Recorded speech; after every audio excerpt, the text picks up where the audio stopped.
তো আমাদের এখন যাওয়ার সময় হয়ে গেল, সাইকেল নিয়ে যেতে হচ্ছে, না হলো 15 কিলোমিটার দূর। আজকে চলে আসছে আমাদের দোলের পান্ডা রাখি রকি ভাই।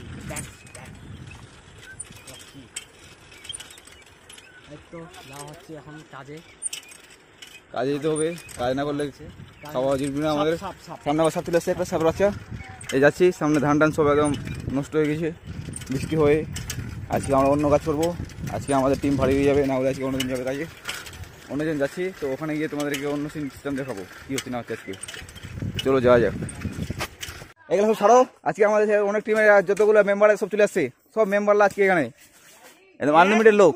এই যে আমার সাথে চলে আসছে আমাদের নতুন হেল্পার মিঠুন, বিজয়, এ সাব্বির, এই যে মহবুব, রাকিব, রোহান, এই যে বাকি দুজন ওখানে আছে।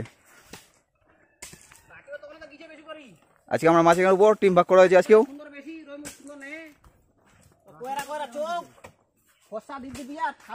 এটা হয়ে গেলে হয়ে যাবে আজকে।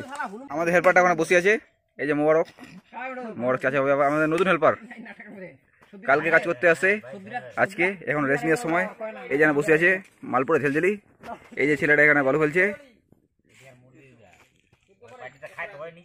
এই যে আমাদের বিজয় ঘোষ মোবাইল হারিয়ে দিয়েছে। আমার মবুর চাচা একটু সালাম দিতে হবে তো। ওয়ালাইকুম সালাম। ঠিক আছে, চাচা দাদা নিকির কাজ করলো। এই যে নুঙ্গি সামটাচ্ছে, রেস্ট নিয়ে কাজ করবো। ওয়েলকাম গাইস, আজকে এখানে সব খাওয়া দাওয়া করার পর দুপুরবেলা এই যে আমার চাচা এখানে ফার্মার চাপে ধরেছে, এমনভাবে চেপে ধরেছে, বলছে যেভাবে বউ চেপে ধরে সেইভাবে যেন উল্টো না পড়েছে। আমার মামা সেখানে ঠুকছে, তো হাসিও লাগছে সেই এখানে রাখি এটা করছে। এই যে আমার মরছে এখানে আছে রাজমিস্ত্রি।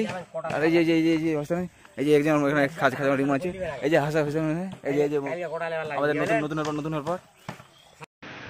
তো গাইস আধা রাস্তাতে আস্তে আস্তে দেখছি যে একজনের সাইকেলে পাম্প শেষ, হাওয়া শেষ হয়ে গেছে একদম। ভাবছিলাম যে হাওয়া শেষ, দেখছি লিক হয়ে গেছে একদম। তো সেখানে লিকটা সারানোর জন্য আবার আমরা দাঁড়ালাম আরও 25-30 মিনিট। তো আজকে খুব রাত হয়ে গেল, তো বলছি দাদা একটু তাড়াতাড়ি লিকটা সারাই দিতে। ছেলেটা লিকটা সারাচ্ছে।